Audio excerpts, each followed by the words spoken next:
না না, পুলিশ সদস্য না। এটা পুলিশের গেঞ্জি আর কি, আমি কিনছি আর কি পরার জন্য। জি। আপনার পলয় মার্কেট থেকে। জি জি। এই গেঞ্জি, আমার গেঞ্জিটা আমার কাছে খুব ভালো লাগে, তো এই জন্য আমি গেঞ্জিটা কিনছি আর কি। আর যদি বলেন যে এটা পরা নিষেধ, হ্যাঁ, না না, হ্যাঁ, না না না, যদি বলেন যে এটা পরা যাবে না তাহলে নেক্সট টাইম আর পরবো না আর কি। হ্যালো এভরিওয়ান, আসসালামু আলাইকুম, welcome to throttle story moto blog. আর আমি আছি আপনাদের সাথে সুজন আহমেদ। আর রাইট নাও আমি যেখানে রাইড করতেছি সেটা হচ্ছে চট্টগ্রামের এয়ারপোর্টের রাস্তা, আর যেটা হচ্ছে গিয়ে সি বিচ থেকে গেছে। আর এই রাস্তাটি কিন্তু বেশ চমৎকারভাবে এখন ফুটে উঠছে, কারণ অনেক দিন বৃষ্টির পরে আজকে সুন্দর একটা রোদ উঠছে। আর রোদের ভাইবটা এত সুন্দর লাগতেছে এবং পরিবেশটা এত গুছানো মনে হচ্ছে, কারণ সব কিছুই একেবারে বৃষ্টিতে ধুয়ে মুছে একেবারে পরিষ্কার হয়ে গেছে, যার কারণে রাস্তাগুলো বেশ চকচকে করতেছে। আর এই রাস্তাটা কিন্তু একটা সময় খুব খারাপ অবস্থা ছিল ভাই, এই রাস্তাটাতে যাওয়ার মতো পরিস্থিতি ছিল না। আর এখন মাশাল্লাহ টানেল হয়েছে, সি বিচও সুন্দর হয়েছে, এয়ারপোর্টও মাশাল্লাহ আগের থেকে ডেভেলপমেন্ট হয়েছে। সব মিলিয়ে কিন্তু আসলে বেশ চমৎকারভাবে চট্টগ্রামটা সাজাইছে। তো যার কারণে আসলে এই রাস্তাগুলোতে রাইড করতে বেশ ভালো লাগে আমার কাছে, আমি খুব এনজয় করি ব্যাপারটা।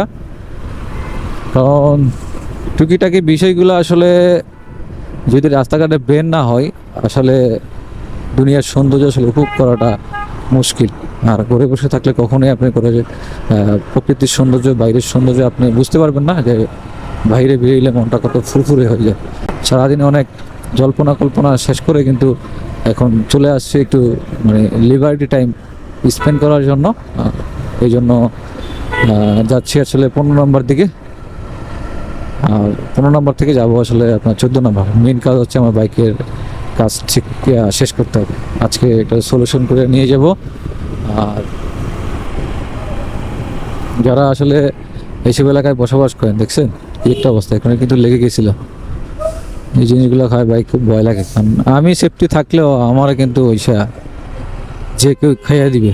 এই খাইয়ে দেওয়ার বিষয়টা আসলে কেন বলছি, আপনার আপনি যতই ভালোভাবে রাইড করেন না কেন, আপনার কপালে যদি দুর্ঘটনা থাকে ভাই, আপনার কেউ সেভ করতে পারবে না। কারণ এখন অবধি দেখছি যতগুলো অ্যাক্সিডেন্ট, যারা ওভার স্পিডিং করেন তারা ব্যতীত যতগুলো অ্যাক্সিডেন্ট আপনার আমি দেখছি, সবগুলো আসলে অন্যের দোষে, বাইকারের দোষে খুব কমই হয়। বাইকারের দোষে শুধুমাত্র ওরাই অ্যাক্সিডেন্ট করে, তারা হচ্ছে আপনার যারা হচ্ছে ওভার স্পিডিং করে আর কি। ওই যে সামনে পুলিশ মামা দাঁড়িয়ে রয়েছে কোর্ট দেওয়ার জন্য, আর সে জানি না কার কপালে কোর্ট আছে। এই তো মামা আজকে আমারে থামাবে।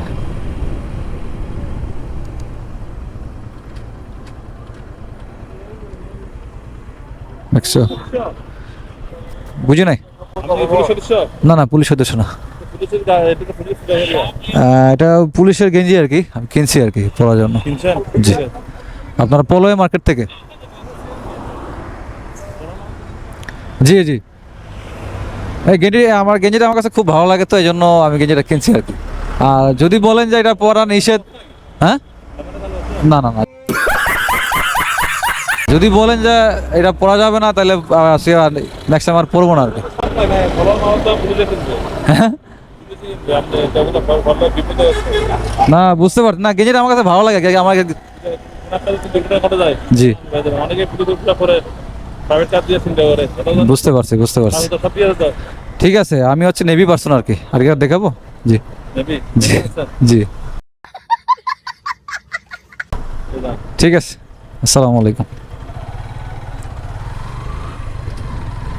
আসলে সময় খুব শর্টেজ, যার কারণে ওনার হাতে আর কাগজপত্র নিয়ে আর ঝামেলা করি নাই, কারণ একটু পরে আসলে অন্ধকার হয়ে যাবে।